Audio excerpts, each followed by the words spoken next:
Hello everyone. I'm so glad you could join us today for this important event. My name is Matitto Watson. I'm a Senior Technical Advisor to USAID, part of the IPI Inclusive Development Hub, and also a part of the Children University team focused on protecting children and youth from digital harm. I'm delighted to be here and to share our work thus far, and more importantly, hear from other global experts, including young people, about what innovations, challenges, and opportunities are emerging to protect children and youth from digital harm. Let me start by sharing USAID's role and vision. USAID is the premier international development agency and a catalytic actor for driving development results. One area of focus is to transform families, communities, and countries so they can thrive, prosper, and be self-reliant. It's clear that digital access and inclusion are a vital part of USAID's development efforts. However, as we know, digital ecosystems are not just places of opportunity and reward. They can also be environments where children and youth and others experience violence, discrimination, criminal recruitment, and violations of personal data. In the digital ecosystem, there are a wide variety of actors, both good and bad, predators and prey, interacting with each other and sharing information and exploring. USAID firmly believes that protecting children from digital harm is a necessity and a critical need, especially as the world and its children moved even further into the online arena during the COVID-19 pandemic. USAID's digital strategy has provided us with a unique opportunity to combine USAID's unique strengths across multiple initiatives in the service of our children and youth. Currently, there is still no internationally recognized definition or description of what digital harm actually is or what it entails. As a starting point, USAID defines digital harm as any activity or behavior that takes place in a digital ecosystem that causes pain, trauma, damage, exploitation, or abuse directly or indirectly in either the digital or physical world, whether that harm is financial, physical, emotional, psychological, or sexual. We also recognize the gendered nature of violence in digital spaces, as in physical spaces. USAID will continue to address gender-based violence and inequity as a way to reduce harm and empower women and girls. We also know that digital harm does not occur in isolation in the virtual world, and that what constitutes violence or harm through digital means has very real impact in the physical world. Preventing and responding to harm requires cooperation across multiple sectors and areas of expertise. It cannot happen in a silo. This is because we cannot address violence or other forms of harm or violations without really addressing the root causes. USAID's convening power is positioned to bring together relevant stakeholders. And because the digital ecosystem is borderless, addressing digital harm requires us to cooperate internationally. You know, it's so easy now to have access to foreign movies, TV, and music.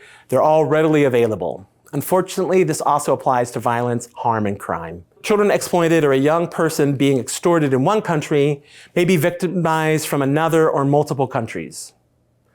To address the significant challenge of harm in and through digital ecosystems, we need to take a systems approach. This will require providing support and technical input across a wide variety of sectors. A holistic approach will engage current policies and laws, service providers and the oversight systems, and those who are actually interacting and using that digital ecosystem, including parents, children, teachers, and the children and youth themselves. Given the complexity, wide-reaching impacts, and interconnectedness of the digital ecosystem players, holistic approaches seem logical.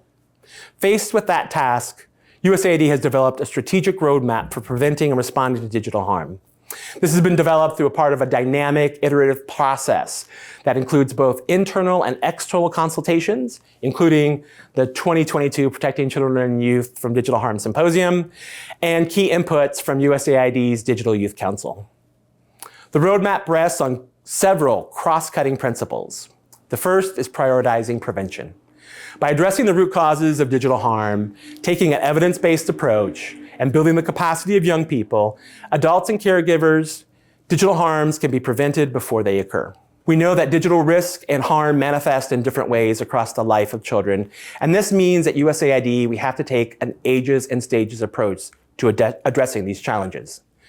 The roadmap also focuses on providing child and youth-friendly support for victims and survivors of digital harm, with a specific focus on two priority areas: mental health services for the survivors of digital harm, and two, Survivor Center services for those who have experienced technology-facilitated gender-based violence.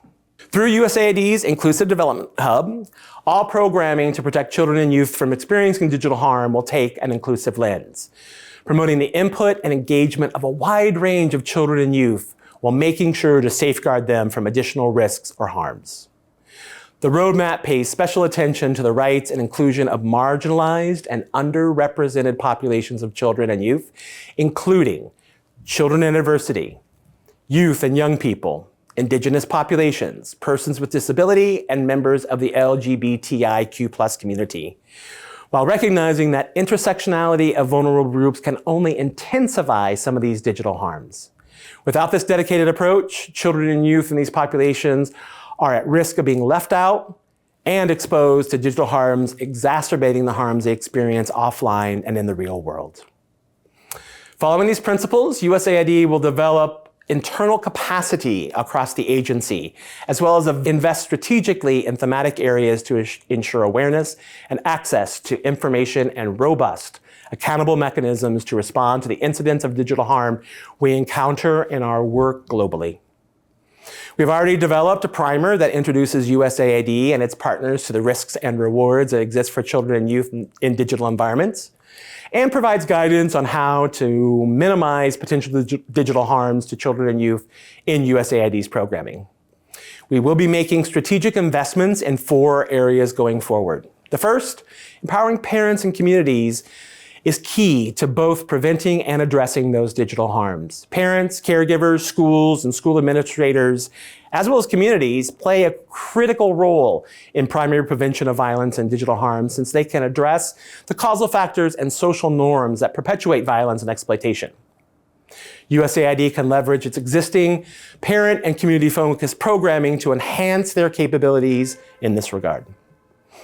Second, safe and secure online learning has increasingly become a priority for the agency. To help enhance online safety and security, USAID will integrate digital safety and civility content into online learning and empowerment programming. In addition, USAID will improve the quality of and access to mental health support for children and youth. Mental health impacts of digital harm can carry lifelong impacts on the child's health, well-being, and productivity. Recognizing that this is an under-resourced area, addressing the mental health impacts of digital harm to youth and children is a key programmatic priority for the survivor-centered approach within our roadmap. We also plan to identify and help fill gaps in research and data regarding digital harms to children and youth. This research could inform future evidence-based programming for USAID and for other stakeholders, especially research focused on children and youth in developing countries. Of course, USAID has many strengths to bring to the table in our work to protect children and youth from digital harm. Foremost, this includes USAID's global footprint through our financial investments, our technical programs, and our strategic partnerships. USAID's influence, leverage, and the tools we amplify can amplify what we know. We also have experts who work through multi-sectoral approaches. We can pull from a wealth of technical expertise across multiple sectors, and strong, robust, well-thought-out strategies and initiatives can be used as a foundation. USAID can build off solid, well-thought-out strategies and evidence-based approaches that we know work and that have been tested across many different settings and cultures. These include our digital strategy, the accelerating protection and care for children in adversity, and the gender strategies, to name a few. USAID can use its global brand to convene and advocate with stakeholders across all groups globally and domestically. USAID can provide a platform for children and youth to express their interests. For example, our Digital Youth Council participated not only in this symposium, but the previous one, and throughout the day, you can hear their hopes, ideas, and concerns.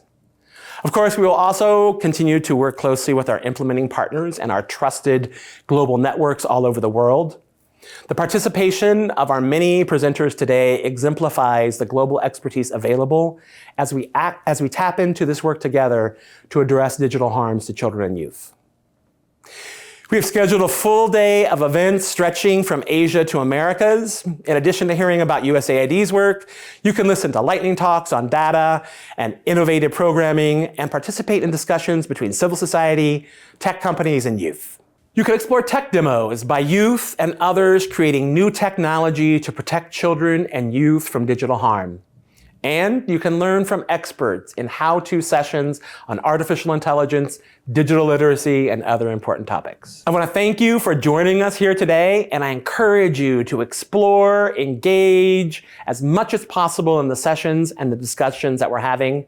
I wish you a great day, and I look forward to seeing you at the closing at the end of the symposium. Thank you for joining us.